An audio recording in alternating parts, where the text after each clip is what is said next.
Si paneli tani është bashkuar Indri Topi, sound design dhe DJ, mirë se vjen. Mirë se të gjeta, faleminderit për ftesën. Si po shkon Vera me gjithë angazhimet e bukura dhe punët që duhet të ketë një njeri që merret me soundin po dhe me muzikën.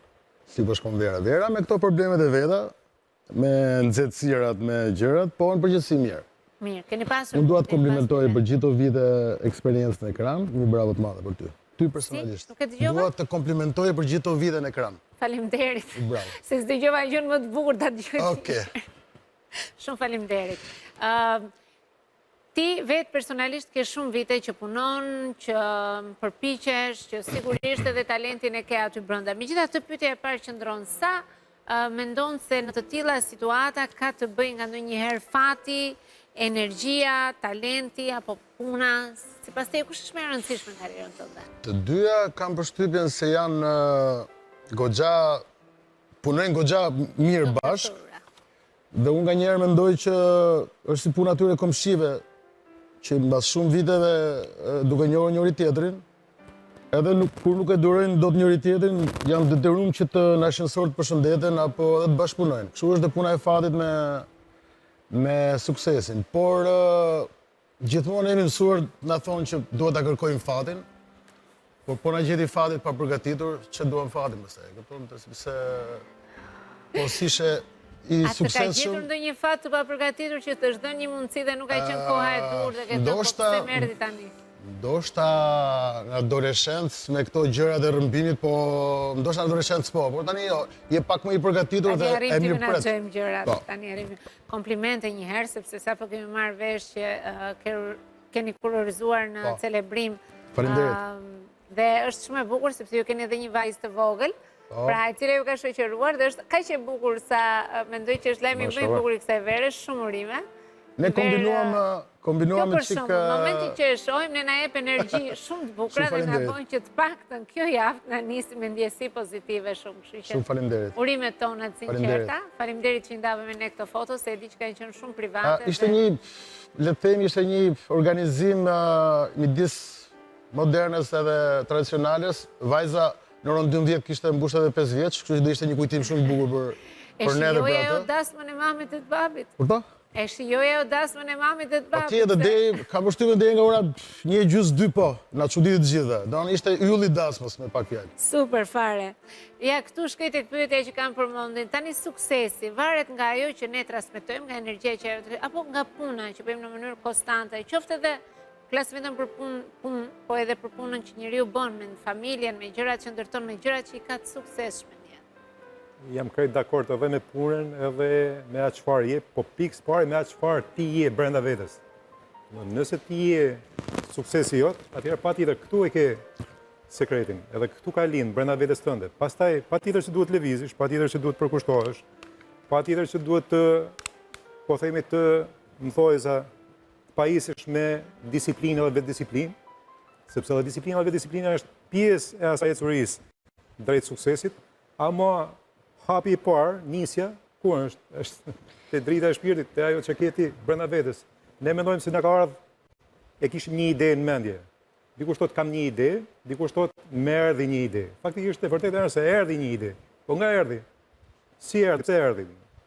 Ishte ti në atë gjendje frekuencore që e meritove atë ide ose atë bunti ose atë talent për shkak që në rastin e mikut ton e kishte miku po edhe ka gjithkusht tjetër secili talentin e vet ose talentet e veta. Pra, brenda këtu të mërënësia i herë për para, pastaj patjetër edhe angazhim, patjetër edhe përkushtim, patjetër edhe disiplinë, vetëdisiplinë. Po megjithatë, për shembull, apo romantizohet edhe don pak kjo idea që nëse punon fort do t'ja dalësh patjetër.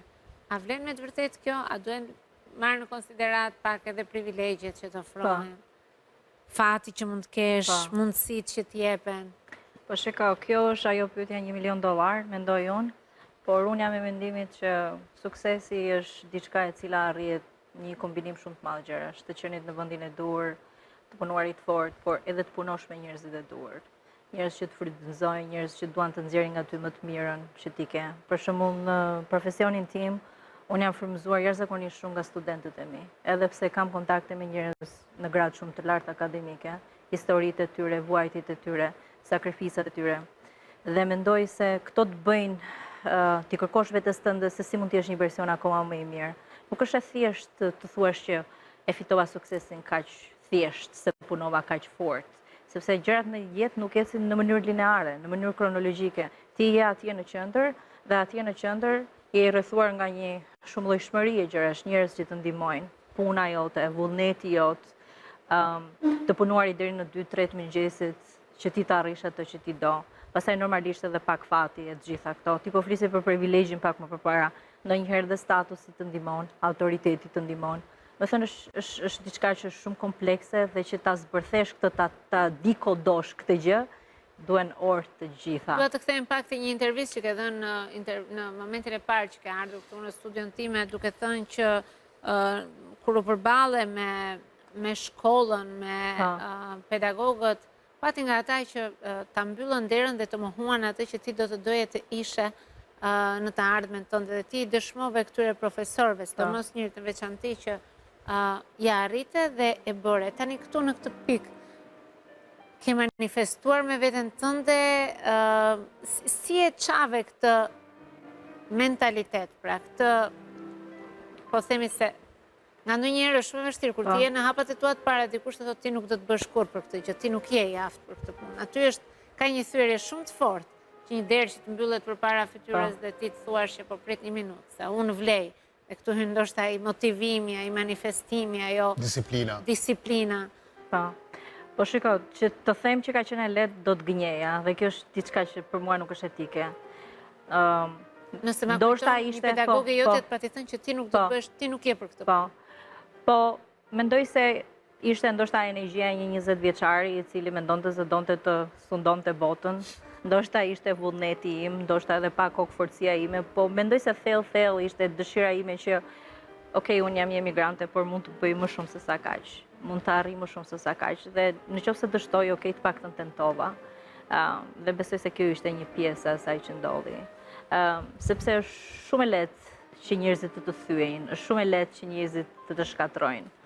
Por çfarë bën ti me atë situatë? Si e kthen ti një situatë negative në një situatë pozitive? Dhe ndonjëherë njerëzit dështojnë, dhe ndonjëherë njerëzit i arrin gjërat, por gjithsesi pastaj ti ke një histori për të thënë. Ja, ne po flasim për këtë gjë tani 20 e ca vite më vonë. Ku ti je vetë pedagogi, ku ti ke nxënësit e tu, studentët e tu, dhe sigurisht jeton dhe punon në Shtetet Bashkuara të Amerikës, që sido që të jetë është një arritje e madhe besoj për çdo njeri që ja del në një vend si ai. Ka një gabim të vogël tek perceptimi i njeriu të suksesshëm, sepse ne zakonisht kur shohim në një njeri të suksesshëm mendojmë vetëm suksesin e atij njeriu, pa kuptuar dhe pa parë se si ka ardhur deri aty. Pa parë dështimet, ndoshta pa parë bryllat që themi ne, pa parë shumë gjëra. Për shembull, ti je suksesshëm, do të kesh patjetër një lloj disipline, do të kesh një punë, do kesh sakrifica të mëdha, dhe suksesin ti e kupton vetëm aty kur ti gjithë mbash. Sepse nëse ti, ne shqiptarët themi, kur nuk të esëm diçka, ai s'ka pas mik. Kurse kur jemi diku që kemi një pozicion të mirë, pas ka pas mik të fortë. Pra, tek të dyja jemi që kontradiktorë, për suksesin është më e mira dish ta mbash, se sa të të vi, po themi, të erdhi nga qielli. Nuk të vjen asnjëherë. Dhe e rëndësishme është fati mos të gjej asnjëherë në gjumë. Në industrinë e muzikës sa e rëndësishme është të jesh në vendin e duhur, në kohën e duhur. Do të vi, po të gjetit pa përgatitur që desha të fatin. Ti vetë mban mend një moment i cili mund të konsiderohet fat në jetën tënde për një pikë të madhe kthese. Po themi ndoshta kur filluat të merresh me muzikë, se unë nuk e di se fat përveç për te modestisë, përveç aftësive të mia, fat ka qenë edhe prezantimi me njerëz të duhur për punë të ndryshme. Edhe pjesa që të kam dhënë mundësinë për të bërë atë që ti të bësh.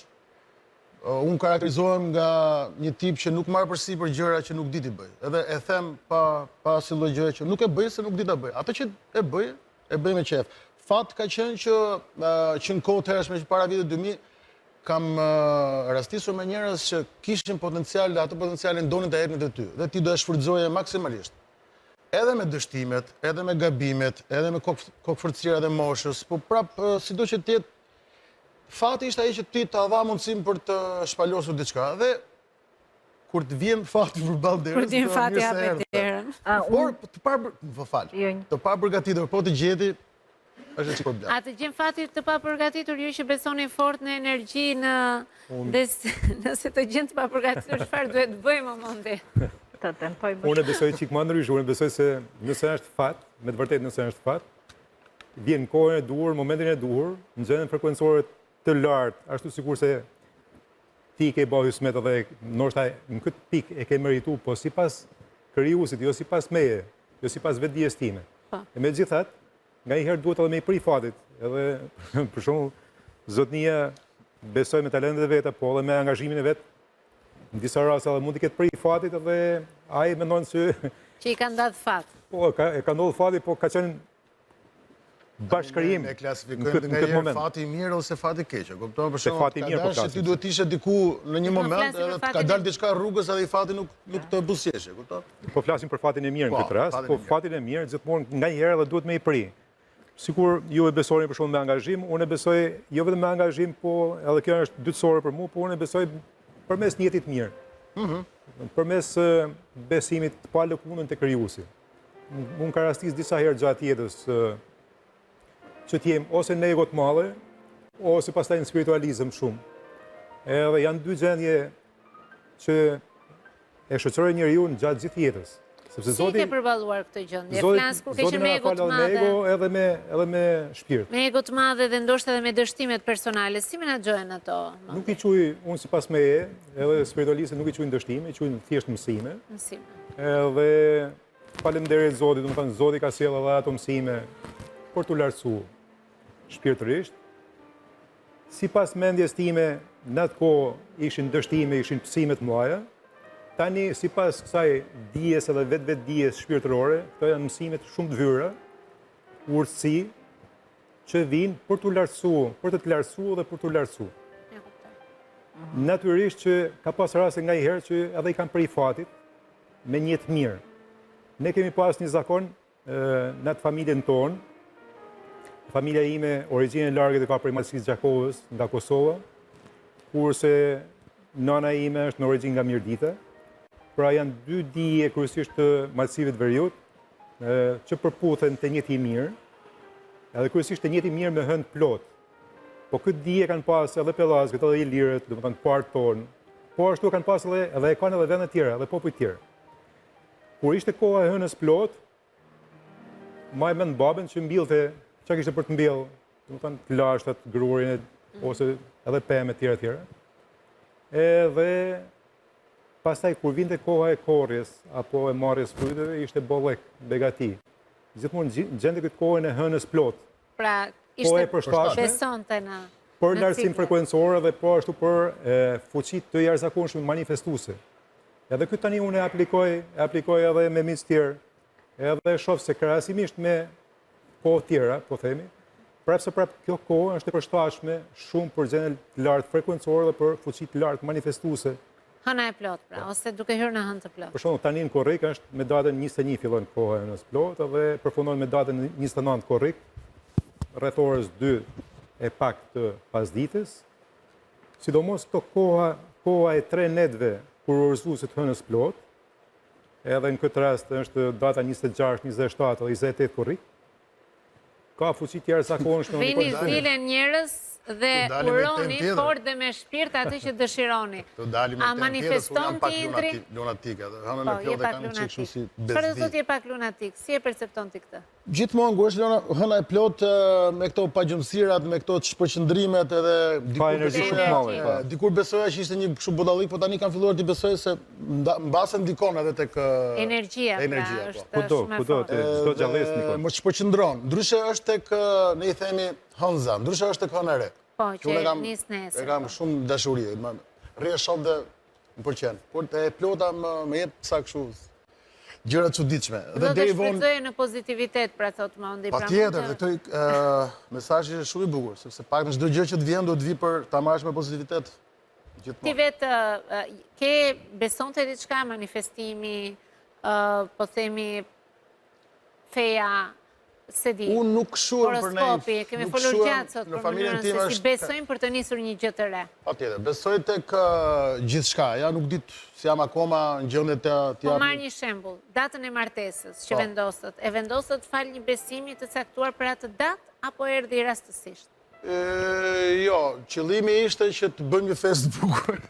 Bëjmë një festë të bukur dhe të festojmë dhe 5 vjetorin e vajzës që kishte ditëlindjen. E kuptova. Ajo do ta mbaj mend gjithë jetën që kur kam mbush 5 vjeç që mami dhe babi u martuan, edhe ne ishte një datë ditëlindjes së saj që bëm Të tregoj një sekret, nuk është se unë nisëm nga një vetëm gjë që kishte me siguri është që nuk do ishte shi, sepse do ishte vape të mërshme, sepse që nuk ka lindur vajza ka qenë vap. Këto gjërat i dini, po kështu besime tjera, për shembull, duhet me shku këtu me bë këtë me fare.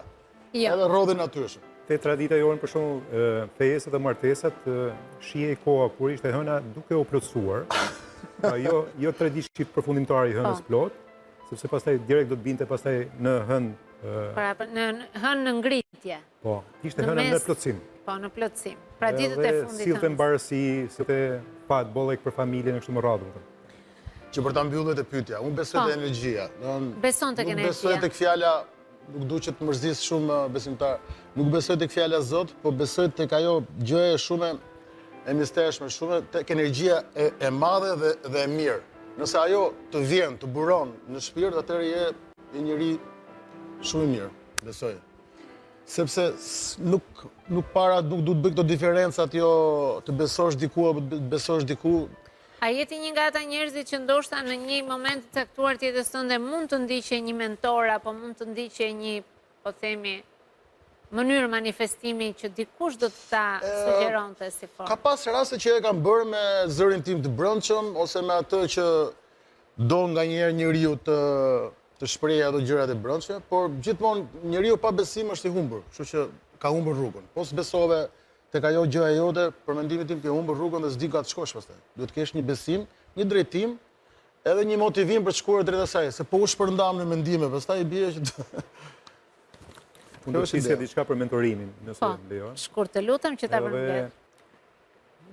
Ne spiritualistët besojmë se vetëm drita dhe energjia e krijuesit është mjaftueshme për të jetuar mirë, për të bërë njerëz më të mirë, për të bërë njerëz komunitar apo pjesë e një komuniteti që sjellin mirësi edhe vlerë shtuar në atë komunitet. Mentorimi ka lidhje me mentalizmin. Unë nuk e kam qef as ti je mentori i dikujt, po as dikush ti jetë mentori im. Zoti mjafton, krijuesi mjafton. Drita, energjia mirë mjafton. Pjesa tjetër është vetëm informacion. E qartë, por mënyra ma se si për cilët e informacion është e rëndësishme, sepse mund të ketë shumë njerëz që atë informacion mund të zgjedhin ta marrin nëpërmjet temë, ose si një studiues i bioenergjisë. Kështu që le të themi direkt apo indirekt ti jesh në rrugën mentor? Jep një rol vetes për të përçuar një njohuri tënde apo një dietë tënde si ai mund ta vejë në shfrytëzim.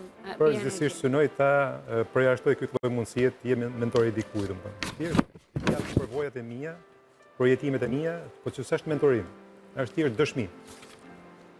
Indri, si po shkon sezoni, a ka diçka me cilën po punon, po merresh tani për ta mbyllur këtë intervistë këtu në këto momente dhe në ato, në subkonsciencën tënde apo në konsciencën tënde, kush janë ëndrat që ke në raport me veten, me punën, me familjen, që ndoshta edhe ti urosh ose manifestosh? Unë jam kështu, karakterizohem si njëri pak modest në sensin që kënaqem dhe me ato gjërat që më kënaqin gjatë gjithë kohës, jo vetëm një moment caktuar. Shumica njerëzve duan suksesin direkt, pa pak përgatitje, pa çik disiplinë, pa punë. Për momentin po merrem me emisionin tim që jam bashkëautor me Flori Bine, që mbushi si pa çudi në mars 20 vjet. Mendoj që është një farë suksesi përderisa vazhdon ekziston dhe është në treg. Me ato përpjekjet tona, sepse kohët kanë ndryshuar, informacioni është bërë më i madh, pra nuk të jep atë mundësinë që të jesh gjithmonë ndoshta i vetmi dhe i pari. Por mendoj që ne jemi në rrugën e dur dhe atë që dim ta bëjmë mirë. Atë që s'dim ta bëjmë nuk e marrim përsipër. Kështu që Pra Vera je ka më tepër ardhur. praktik, se Po. sa je një natyrë shumë praktike dhe je... Ne bëjmë satirë midis seriozitetit edhe problemeve të ndryshme të shoqërisë shqiptare, por në fund dalim sikur kemi bërë palestra nga të qeshurat. Kjo është objektivi. Pra e shihoni dhe vetë dhe kjo është gjë më e rëndësishme. Radio gjithmonë është magjike.